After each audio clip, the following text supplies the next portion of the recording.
Thank you for the invitation. I'm very happy to be here. But I'm not so sure whether I should speak at all. So I would like to make a test first. I would like to ask you, do you think there is irresponsible behavior in the financial industry? Are there any of you who think there is? So please raise your hand. Oh, okay, so that's okay. Do you think it is happening, irresponsible management is happening more often in financial institutions than in others? A few hands. Okay. And the third question would be, do you believe that the financial industry has an impact on the rest of the world? Okay, so thanks, I can start my speech. It's not going to be an academic speech because there are many people here who can do that much better than me. I'll speak from my experience. My experience covers about 25 years in the Swiss financial industry as a consultant and as a business owner of a sustainable asset management firm for private clients and foundations in Switzerland. So, finance. The finance industry is actually a great thing. It enables a lot of wonderful things to grow. So it's like a bloodstream, or you can look at it like water. Where finance arrives, things can flourish in an economy. So we have houses, we have the trees are not from the financial industry. But we have clothes, we don't have shoes. But you see, everything we have in here was at some point in time financed. So we need our finance industry for the money supply, for payments, loans, savings, investments. Trading is important, and of course insurance. But there is the other side. There are many temptations in the financial industry. And I don't think I need to elaborate more on this because we've seen a lot of it over the last years. This morning I looked at the newspapers. We had two banks with major issues which could be related to irresponsible behavior. We had one CEO of the bank who had to leave because they manipulated the share price of the bank, and the other one was manipulation in the money, foreign exchange business. So, but what's behind this is this attitude: the winner takes it all. So it's again like a triangle, and someone sitting on top, the winner, who takes it all. And this is an inherent issue. There are some extreme expressions you will find on Wall Street. There is a term on Wall Street which is called "fuck you money." Probably I should have said "beat you money," which is the amount of money you would need to have to disregard the needs of anyone else. So you could tell everyone, "beep you." Okay? And this is an aspirable goal in some of these subcultures in the financial industry. And then we have externalities, we heard. I would call it also, we can call it collateral damage. Collateral damage of an industry who is supporting non-sustainable business because of huge profit markets. We can see that in things like palm oil, deforestation, nuclear energy, fossil fuels, fracking. There's a lot of that, or unethical supply chains. So it's the maxing out of the short-term profits which are fostering this behavior. Now, what is it really about when we talk about responsible management? We provide knowledge about responsible management. This conference is one of the steps in this process. But it's actually about acting responsibly when the students are in a management position, when they have a leadership position. They have to be able to act. It doesn't help if they take a book and they look at the book or they remember the lecture. They have to be able to act responsibly. And it's not good enough to understand management methods, processes, optimization. There is also a care aspect to it, which has to do with people and nature. And the third point I'm making here is there is a strong focus on one criteria, which is money and and career, and it's all interrelated with all the wishes we have for a good life. So, lots of money, good life. This is the equation which is in our brains. It doesn't only come from the management education in the university. It's also from our education at home, and so forth. And there are two more elements. What I would like to say is, one is about the myth of effectiveness in checks and balances. You can have as many checks and balances as you wish. If the corporate culture is not supporting these checks and balances, there will always be people who find their way around. There will always be irresponsible behavior. You can be sure of that. And we've had the last point, which was mentioned in a bit of a different form before. What we are actually doing in our business schools and university, we are producing functioning workforce for an unsustainable system. But it's about transformation to a sustainable economy, to a sustainable society. So this aspect is also, in my view, a very important one. And I'd like to elaborate a bit more on each of the points. So it's about acting, it's about care, it's about culture, it's about values, and at the end of the day, it's about transformation. So, acting responsibly. How can we help future managers to act responsibly? When you write a paper at the university, it's very easy. You look at the books, you think what would be right. But in reality, you're always in a conflicted situation. You have your shareholders, you have your employees, you have regulations, you have the law. You have many conflicted situations, and the problem is very often the conflict is not open. You do not talk about the conflict. The conflict sort of sneaks around in the group and everyone then takes a decision, but it's not clear what it's all about. So it's important to explain and practice conflict recognition. First of all, you need to say, hey guys, we have a conflict, so what do we do with it? It's different than not talking about it. How to put the fish on the table. So we have an issue. Either we lose profitability if we do this for the environment. Put the fish on the table, discuss it, and resolve the issues. And it's also important that you remind managers of the financial industry of their fiduciary duties. They have a fiduciary obligation to their client, even to society, but to the client. And when we see how banks are gambling with clients' money, we have a clear breach, in my view, of this fiduciary obligation towards client.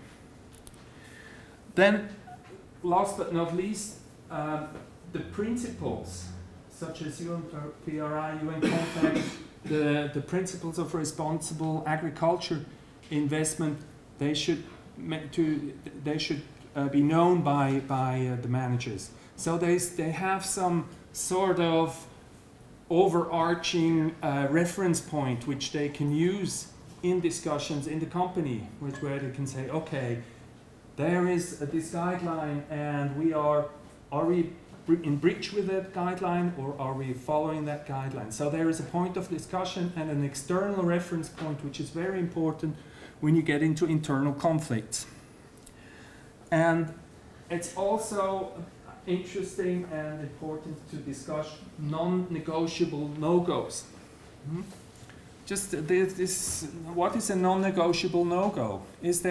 Can we bribe a little bit, or can we pollute a little bit? Is it gray? Is it black? Is it white? Try to foster this discussion and try to understand what the critical points of this is. The next point, and I'm coming back to a triangle and a circle like we already had this morning. It's the care for people and nature. We have this, I call it master of the universe view on the left-hand side. That's, by the way, also a Wall Street term. Where we have a man on top and all the rest below, and it's not a coincidence that the female is one step lower.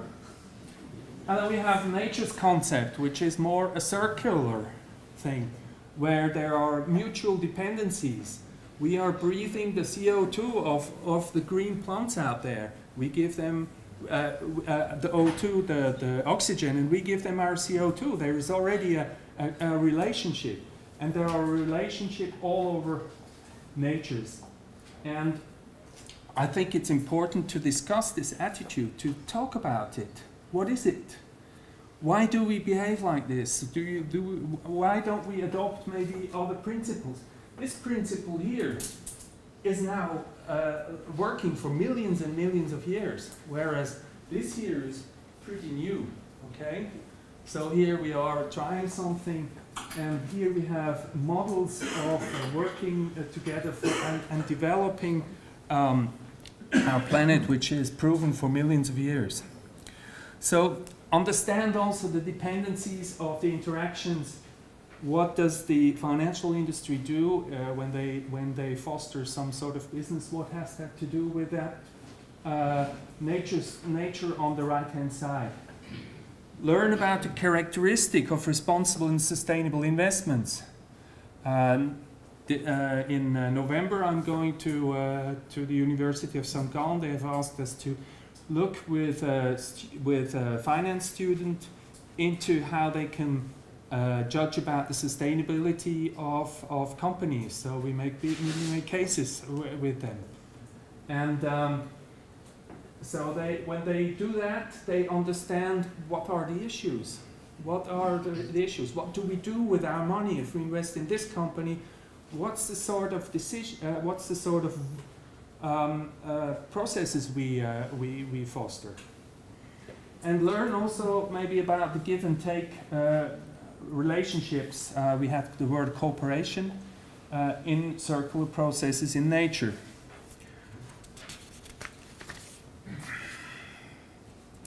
And all these, most of the financial products have an impact. Whether we give a loan, whether we support, whether we make a merger and acquisition, whatever we are doing, there is an impact on the real world, on the other end. Now, values and meaning is the next point. I believe it's important. Values and meaning is important because it makes life easier. It makes decisions easier. If you have values and your company is the foundation of a company is based on the values, and management adheres to these values, it makes life very easy. People know what to do, also in ambiguous situations. And I think it would be very useful to explain and demonstrate with case studies the value of values in finance. What does it mean, for example, if you have a value like trust? Is that a good value? Would that be a nice value for the financial industry? Trust? Good. I like it, actually. So then think about what that would also encompass if you say trust is a key value of our company. What does that mean? In relationship with the people working there, with the workforce, with the management, with the board, with the shareholders, with the client. What does that word imply? So try and take values and dig into what are the implications of these values. And the other point is discuss health issues. Because we can see now we have a couple of suicides, like 6, 7, 8 really prominent suicides in the last years from top managers, and in Zurich, in London, and other places. And my personal view is that has to do with meaningful life. It has a lot to do with meaningful life, has a lot to do with self-exploitation. If you exploit yourself, you can exploit others as well. See, there's a link. Your inner world is linked to the outer world, and if you exploit yourself, you exploit others as well. So this is an important point. Include philosophical viewpoints, meaning of life. Support the mind shift from bonus to meaningful content. Meaningful content. Your work, the daily work. One spends about 8, 10, 12 hours a day at work. So we have this, in my view, stupid concept of work-life balance. So here is work, oh that's bad, work, oh, and here is life, okay? So think about that. Because if this part here, the big part, time is and this is good, maybe there's another way to do it. Maybe you want to have a life which also happens during work. What about that? So this is also a point which is probably interesting to look at. And maybe invite people with meaningful lives to talk to students, something which is difficult to assess on the bottom line, but maybe it will do something. So the next slide, I first have to do an apology to the shark, because the shark, he knows when he has enough. Corporate culture. I said at the beginning, corporate culture is essential. If you have a tone from the top which says go, go, go, commissions, bottom line, bonuses, you have all these social manipulation machines going on in the financial industry, and if you have this attitude and this culture, then you will never manage to get a responsible behavior. You can do what you want, but you need to understand a corporate culture where people trust each other, where people can put the fish on the table without being shot. There's a lot of shooting of the messenger in banks. Scapegoating is also a very interesting game played in large organizations. And what you have to understand is that anything you do in an organization, so if there's a problem, and the standard response to a problem is we fix the process and we fire people. And then the third step is we implement additional controls. And this behavior also goes back into the culture. So the next time a problem arises, we know what to do, we will fix the process, we fire people, and we increase controls. So that's a reinforcing process. Instead of saying, hey, we look at the culture, how could that happen? Because the process was in place. There was a problem. Oh, nobody talked about it. Why didn't anyone raise it? And why didn't they talk about it? There was a manager who had a big bonus, and he didn't want this report to reach a higher level. And discuss about these things. Why does that happen? And raise these issues. Try to understand how this happens. Analyze the interaction between corporate culture, risk management, and the tone from the top. And there must be plenty of case studies from the last year's failures in financial institutions. And there probably needs to be some research done on that as well. So, last but not least, it's about transformation. And this picture is actually quite interesting. You have a caterpillar, you know, caterpillars, they eat, they eat, they eat, they grow bigger and bigger, they eat a lot, they make a lot of damage, but at one point in time, they stop, and they go and they transform. And in their second part of the life, they pollinate. They bring life to the plants. So they eat, but they give it back as well. Huh? And they have to have a different form to give it back. So what's important is to foster creativity and think outside the box. We have had this, I don't know how many years of built-up management, credo, myth, and whatever. Get rid of that. Try and think fresh.